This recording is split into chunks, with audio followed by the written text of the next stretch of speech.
முதலமைச்சர் திரு விஜய் அவர்கள் அவரோட மனைவிக்கு தங்கத்தில் பரிசு கொடுக்க போறாரு அப்படிங்கிற மாதிரியான செய்தி தான் சமீபத்தில் கிடைச்சிருக்கு. என்ன நடக்க போகுது அப்படிங்கிறது தான் இந்த ஒரு வீடியோவில் நம்ம பார்க்க போகிறோம். தமிழக முதல்வர் திரு ஜோசப் விஜய் அவர்களுக்கு வரப்போகிற ஆகஸ்ட் 25, 27ஆம் ஆண்டு கல்யாண நாள் வரப்போகுது.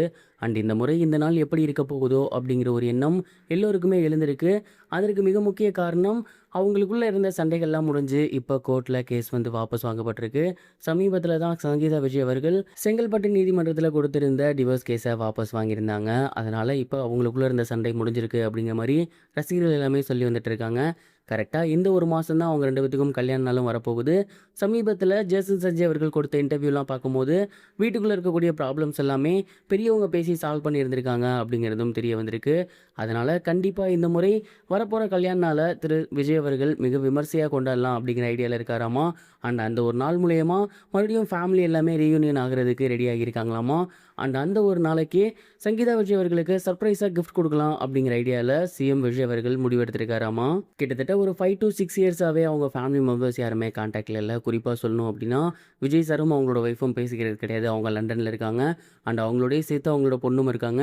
அவங்க 2 பேருமே இந்த ஒரு நாளுக்காக இந்தியா வர போகிறாங்க அப்படின்னும் அண்ட் அவங்களோட வீட்டில் இதை விமர்சையாக கொண்டாட போகிறாங்க அப்படிங்கிறதும் தெரிய வந்திருக்கு. அண்ட் அந்த ஒரு நாளில் சங்கீதா விஜய் அவர்களுக்கும் சரி அவங்களோட பொண்ணுக்கும் சரி நிறைய கிஃப்ட் தரணும் அப்படின்னு சொல்லி விஜய் அவர்கள் ரொம்பவே பிரத்யேகமாக நிறைய கடைகள்கிட்ட கேட்டிருக்காராமா. ரொம்பவே ஸ்பெஷலாக இருக்கணும், கஸ்டமைஸ்டாக இருக்கணும், அண்ட் இந்த தங்க நகைகள் எல்லாமே ரொம்ப வித்தியாசமான முறையிலையும் இருக்கணும் அப்படிங்கிற மாதிரி நிறைய கடைகளில் அவர் தொடர்ந்து பேசி வந்துட்டு இருக்காராமா. அவரோட பொண்ணுக்கும் சரி அவரோட ஒய்ஃபுக்கும் சரி வரப்போகிற அவரோட கல்யாண நாளில் தங்கத்திலே ஏகப்பட்ட பரிசு கொடுக்க போகிறாரு அப்படிங்கிற தகவல் தான் கிடச்சிருக்கு. அண்ட் இந்த ஒரு விஷயம் மட்டும் நடந்து ஃபோட்டோஸ்லாம் வெளியானா உண்மையிலேயே டிவிகே தொண்டர்கள் மிக பெரும் அளவில் ஹாப்பினஸ் ஆவாங்கன்னு நான் நினைக்கிறேன். நீங்கள் இதை பற்றி என்ன நினைக்கிறீங்க? கமெண்ட் பாக்ஸில் ஷேர் பண்ணுங்கள். இது ஒரு உரம் இருக்க பிரபல நடிகரான விஜய் சேதுபதி அவர்கள் ஜெயிலர் படத்தில் தான் ஏன் கேமியோ பண்ணேன் அப்படிங்கிறது குறித்து ஒரு சில விஷயங்கள் ஷேர் பண்ணியிருந்தாரு. சமீப காலமாக விஜய் சேதுபதி அவர்கள் கேமியோ பண்ணுறதை தவிர்த்து வந்துட்டு இருக்காரு. அதற்கு மிக முக்கிய காரணம் அவரோட படங்கள் சரியாக போகாமல் போயிடுது. நிறைய படங்கள் ரிலீஸ் ஆகிற மாதிரி இருக்குது. மேலும் ஒரு சில கேரக்டர்ஸ் உண்மையிலுமே அவருக்கு தேவையே இல்லை. அந்த படத்தோட வெயிட்டேஜ்க்காக இவர் ஆட் பண்ணிடுறாங்கன்னு அதை கட் பண்ணியிருந்தாரு. பட் ரொம்ப நாளுக்கு அப்புறம் மறுபடியும் ஒரு ஜெயிலரில் ஒரு கேமியோ பண்ணியிருக்காரு. இந்த ஒரு திடீர் முடிவு குறித்து அவர் என்ன சொல்லியிருந்தாரு அப்படின்னா, பொதுவாக நான் மற்ற பட்ஜெட் படங்கள் நடிக்கும் போது நான் கேமியோ பண்ணுறேன் அப்படின்னா என்னை வந்து அவங்க போஸ்டரில் ஹைலைட் பண்ணுவாங்க. அதனால் அது ஏன் படம் மாதிரி தெரியும் அண்ட் எனக்கு வெயிட்டேஜ் இருக்க மாதிரி தெரியும். ஆனால் இந்த மாதிரி படங்களில் குறிப்பாக சூப்பர் ஸ்டார் மாதிரியான ஒரு படங்களில் நான் நடிக்கும் போது என்னோட போஸ்டர் போட்டாலும் யாரும் என்னை கண்டுக்க போகிறது கிடையாது. ஏன்னா சூப்பர் ஸ்டாரை தான் எல்லோரும் பார்ப்பாங்க. ஸோ இதனால் என்னோட மார்க்கெட் வேல்யூ அஃபெக்ட் ஆகாது.